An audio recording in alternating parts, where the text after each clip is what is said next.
জিজ্ঞাসা করবেন আপনারা অনেকে, রাসূল কি রাজনীতি করতেন, রাষ্ট্র চালাতেন?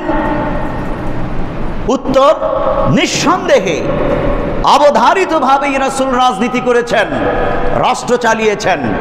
তবে বর্তমান পচা গান্দিগি রাজনীতি আল্লাহর নবী তৎকালীন পৃথিবী থেকে মূলোৎপাটন করে আল্লাহর দেওয়া রাজনীতি প্রতিষ্ঠা করেছেন। রাজনীতির কথাটা শুনলেই নাক ছিটকাবেন না।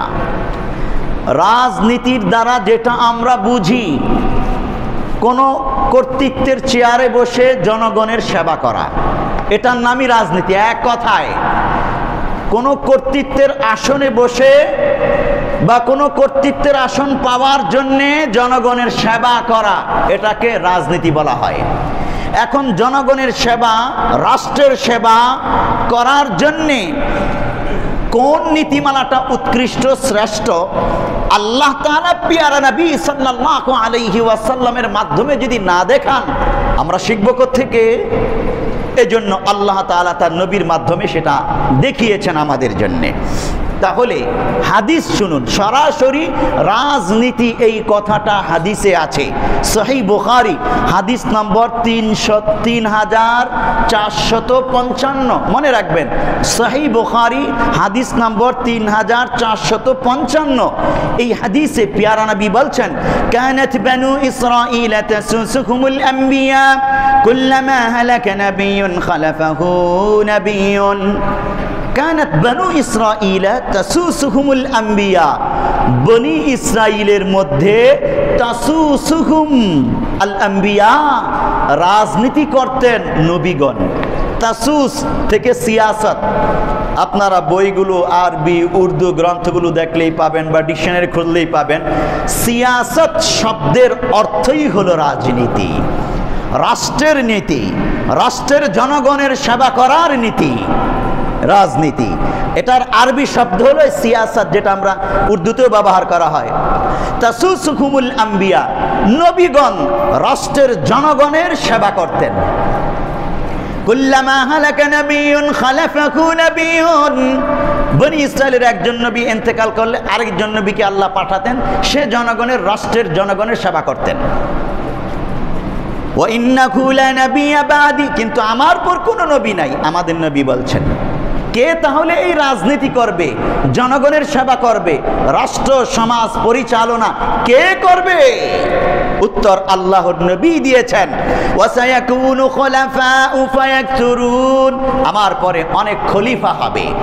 খলিফা বলতে আল্লাহর নবীর প্রতিনিধি হবে, খিলাফত আলা মিনহাজিন নবুওয়া পরিচালনা করবে।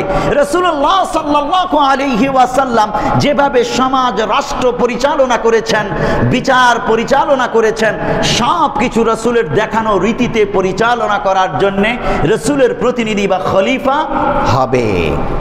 ক্বালু ফামা তা'মুরুনা, সাহাবাগণ জিজ্ঞেস করলেন, ইয়া রাসূলুল্লাহ, আমাদের জন্য ওই সময় কি আদেশ আপনার? ক্বালা ফু বিবাইআতিল আউয়াল ফাল আউয়াল, প্যারা নবী বললেন, তোমাদের প্রতি আমার আদেশ রইল, ফু বিবাইআতিল আউয়ালি ফাল আউয়ালি, তোমরা প্রত্যেক খলিফাকে একের পর এক বাইআত গ্রহণ করো খলিফার কাছে। ওয়াআতুহুম হাক্কাহুম, এবং তোমরা তাদের হক অধিকার আদায় করো। ফাইন্নাল্লাহা সাইলুকুম আম্মা ইস্তারআকুম, কেননা আল্লাহ তাআলা তাদেরকে জিজ্ঞাসা করবেন তাদের দায়িত্বের ব্যাপারে। তারাও তোমাদের বাইআত নেবার পর তোমাদেরকে সঠিকভাবে পরিচালনা করেছে কিনা, এই ব্যাপারে আল্লাহ তাআলার কাছে জবাবদিহি করতে হবে যে তারা তোমাদের হক আদায় করেছে কিনা। তোমরা তাদের খলিফাদের হক আদায় করবা, রাষ্ট্রপতিদের হক আদায় করবা, আর রাষ্ট্রপতিরা তোমাদের হক আদায় করবে। প্রত্যেকের কর্মের ব্যাপারে আল্লাহর কাছে জিজ্ঞাসিত হবে। প্যারে হাজিরিন, এই হাদিসের মধ্যে একজন খলিফা রাসূলুল্লাহ সাল্লাল্লাহু আলাইহি ওয়াসাল্লামের দেখানো পথে যিনি রাষ্ট্র পরিচালনা করবেন, এরকম রাষ্ট্রপতি এবং এমন নাগরিক প্রয়োজন যেই নাগরিক ওই খিলাফাত আলা মিনহাজিন নবুওয়া আনুগত্য করবে, হক আদায় করবে।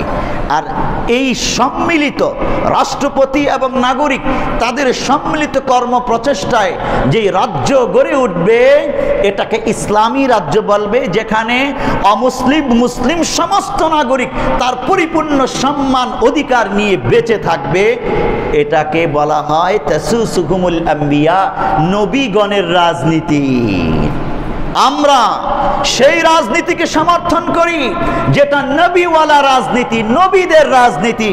বর্তমান মানব রচিত তন্ত্র মন্ত্রের এই রাজনীতিকে আমরা সমর্থন করি না, কারণ এটা মানুষকে শান্তি দিতে ব্যর্থ হয়েছে।